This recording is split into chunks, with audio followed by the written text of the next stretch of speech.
I knew something was wrong the moment she laughed at his joke. It wasn't the kind of laugh Emma used with me, the gentle, familiar one that said she felt safe. This one was sharp, nervous, too eager to please.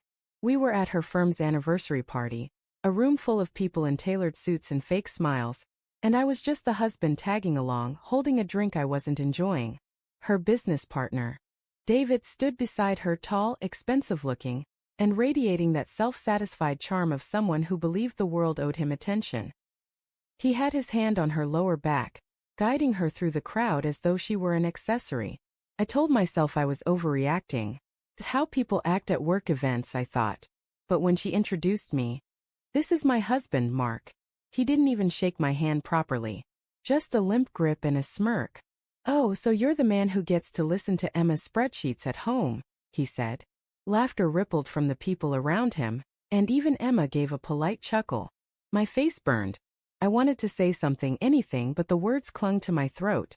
All night I watched her.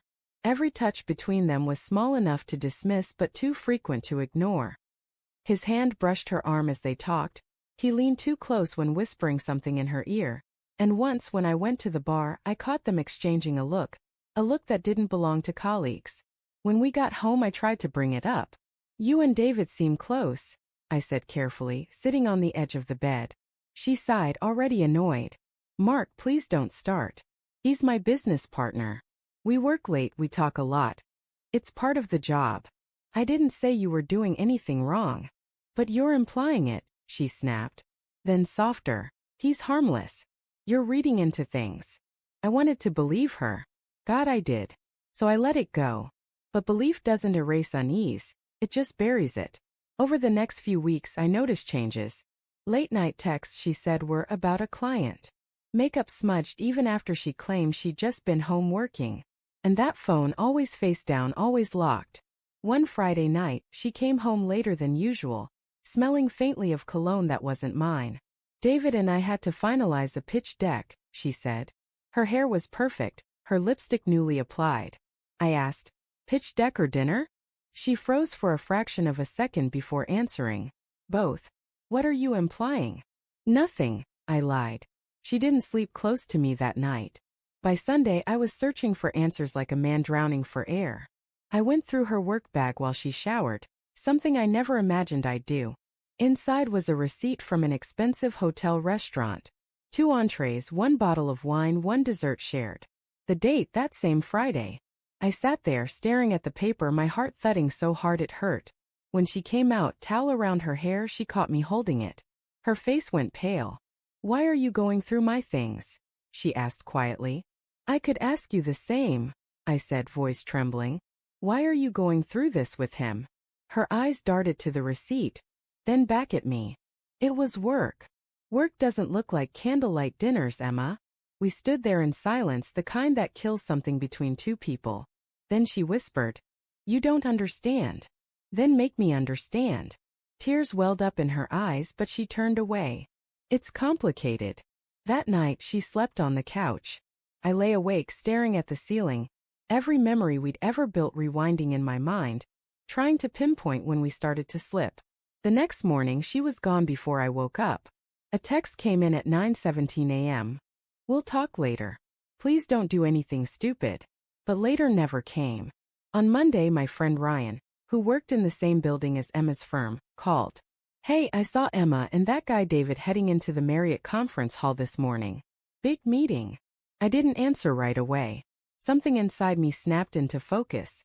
I thanked him, got dressed, and drove straight to the Marriott. When I arrived, I saw her through the glass doors of the lobby cafe. Emma sitting across from David. They weren't working. No laptops, no papers. Just 2 cups of coffee and her hand resting on his. He leaned in, said something that made her smile, that same sharp, flirty smile from the party. I couldn't breathe. I turned and walked out before she saw me. The drive home was a blur of anger, sadness, disbelief. My hands shook on the steering wheel. I didn't know whether to scream or cry. I did both. That night I didn't confront her. I didn't have to. She came home late again, makeup slightly smudged, eyes tired. "Rough day," she said, avoiding my gaze. I just nodded. Inside I was done being the quiet, trusting husband. The next morning I made a few calls. A friend of mine from college, now in corporate law, owed me a favor. I asked him to look into a recent merger Emma's firm was negotiating, the one she and David had been working on for months. He did.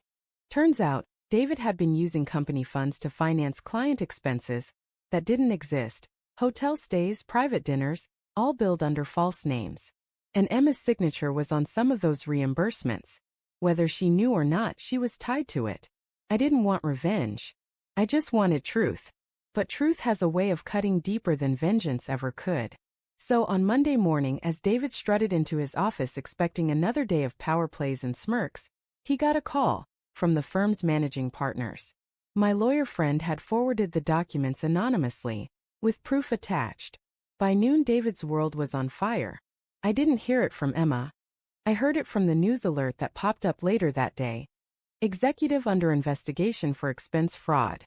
When Emma came home that night, she was shaking. "You knew," she said. "I did." Her eyes were red, her voice cracked. "They suspended me too. They think I was involved." "Were you?" I asked quietly. She hesitated, then whispered, "I didn't know what he was doing. I trusted him." I laughed bitterly. "That makes two of us." Tears rolled down her cheeks. "Mark, please, it wasn't like that." I cut her off. Don't tell me what it wasn't.